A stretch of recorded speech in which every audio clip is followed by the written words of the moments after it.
अस्सलाम वालेकुम स्टूडेंट्स। से पहले लेक्चर में हम लोगों ने देखा था कि व्हाट इज़ इलेक्ट्रोस्टैटिक्स, इसकी डेफिनेशन क्या है, इसके बेसिक लॉ क्या है, काइनेटिक एनर्जी मैक्सिमम कब होती है, पोटेंशियल एनर्जी कब मैक्सिमम होती है, और कूलम्स लॉ की डेफिनेशन और उसका फार्मूला। उसके बाद हम लोगों ने डिस्कस करना था कि what is unit vector. Unit vector को इंट्रोड्यूस करवाते हैं तो वो हमें फोर्स कैसे बताता है।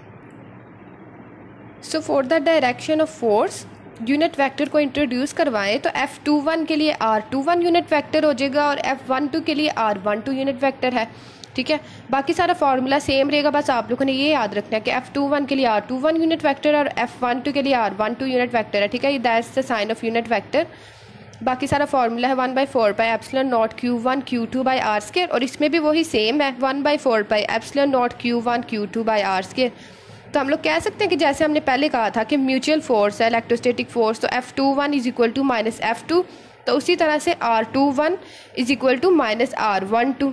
ठीक है, अगर डाइलेक्ट्रिक मीडियम इंसर्ट करते हैं हम लोग दो चार्जेस के दरमियान में, जैसे कि that is the charge Q1 and that is the charge Q2, इसके दरमियान में जो सारी स्पेस फिल हुई है by the dielectric medium, that में बी एयर, दैट में बी ग्लास, माइका और रबर एंड सो ऑन। ठीक है, तो इलेक्ट्रोस्टैटिक फोर्स पे इसका क्या इफेक्ट होगा। डाइलेक्ट्रिक मीडियम इलेक्ट्रोस्टैटिक फोर्स को हमेशा डिक्रीज करती है और कैपेसिटेंस को हमेशा इंक्रीज करती है। अब हम देखते हैं कि किस तरह से डिक्रीज या इंक्रीज करती है कैपेसिटेंस को और इलेक्ट्रोस्टैटिक फोर्सेस को।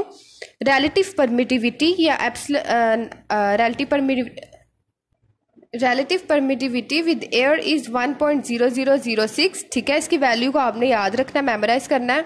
अगर हम लोग इसको इंसर्ट करें इन द इलेक्ट्रोस्टैटिक फोर्स या कूलम्स लॉ में, तो F is equal to 1/4πε0 ER। ठीक है, रिलेटिव परमिटिविटी भी इसके साथ आ जाएगी और Q1 Q2/r²। बाकी सारा फॉर्मूला वही है, बस ER को भी हम लोगों ने इसमें इंसर्ट कर दिया है। तो अगर हम लोग देखें कि F और ER का क्या रिलेशन है आपस में, तो F is inversely proportional to the ER। ठीक है, रिलेटिव परमिटिविटी के इनवर्स है इलेक्ट्रोस्टैटिक फोर्स। तो अगर हम लोग इलेक्ट्रोस्टैटिक फोर्स को डिक्रीज करें, that is due to increase in the relative permittivity. Relative permittivity increase करेगी तो वैसे वैसे ही इलेक्ट्रोस्टैटिक फोर्स डिक्रीज करेगी। इसका जो भी यूनिट होगा या जो भी इसकी वैल्यू होगी, it will going to be decrease the electrostatic force. ठीक है, with dielectric electrostatic force decreases. वो इस तरह से होती है क्योंकि ये दोनों आपस में इन्वर्स होते हैं।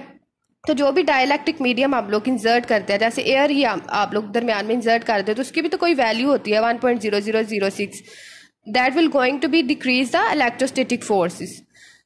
उसके बाद हम लोग देख लेते हैं कि इलेक्ट्रिक इंटेंसिटी क्या होती है। व्हाट इज इलेक्ट्रिकल इंटेंसिटी या इलेक्ट्रिक फील्ड स्ट्रेंथ या electric field intensity. Electric field intensity और electric field strength is the force per unit charge. ये फार्मूला आप लोगों ने पूरे तरीके से मेमोराइज कर लेना माइंड में। ये फार्मूला पूरे यूनिट में बार बार आप लोग को देखने को मिलेगा। इलेक्ट्रिक इंटेंसिटी को ई से डिनोट करते हैं, is equal to F/Q is equal to V/D is equal to surface charge density divided by ε0। ठीक है, जो इलेक्ट्रिक इंटेंसिटी है उसका फार्मूला ये भी हो सकता है, ये भी हो सकता है और ये भी हो सकता है। ठीक है, सो दैट्स 3 आर इक्वल। और अगर हम लोग इसके यूनिट को देखें तो फिर भी आपको पता चलेगा कि फोर्स का यूनिट होता है न्यूटन और चार्ज का यूनिट होता है कूलम। तो Newton per coulomb is equal to volt per metre. ठीक है, Newton per coulomb is equal to volt per metre. ये आगे आएगा भी कि आप लोग इसको प्रूफ करें कि Newton per coulomb is equal to volt per metre कैसे होता है। तो इसी तरह से कि इलेक्ट्रिक इंटेंसिटी के ये दोनों ही फॉर्मूला में आते हैं। ठीक है, उसके बाद इलेक्ट्रिक इंटेंसिटी एक वेक्टर क्वांटिटी है, और अगर हम लोग इसको प्रूफ करें कि किस तरह से Newton per coulomb is equal to volt per metre होता है, तो इसके लिए सबसे पहले आप लोगों ने याद रखना है कि volt is equal to joule per coulomb, और जॉल का क्या होता है unit, is equal to newton metre. ठीक है, newton metre is equal to joule. आपको पता है पोटेंशियल एनर्जी या फिर किसी भी वर्क का फार्मूला में आता है कि joule is equal to newton metre और volt is equal to joule per coulomb. अब हम लोग इसको देखते हैं कि ये किस तरह से आएगा। Newton per coulomb is equal to volt per metre. अब वोल्ट की वैल्यू इसमें पुट कर लेते हैं जॉल पर कूलम।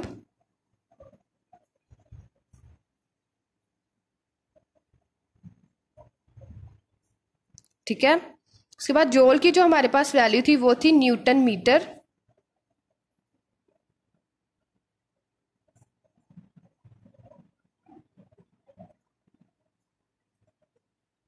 ठीक है, metre is cancel out with the metre. ठीक है, हमारे पास बच गया newton per coulomb is equal to newton per coulomb. So has prove के ये फार्मूलाज जो है वो सब इलेक्ट्रिक फील्ड इंटेंसिटी के हैं और newton per coulomb is equal to volt per metre. Thank you so much.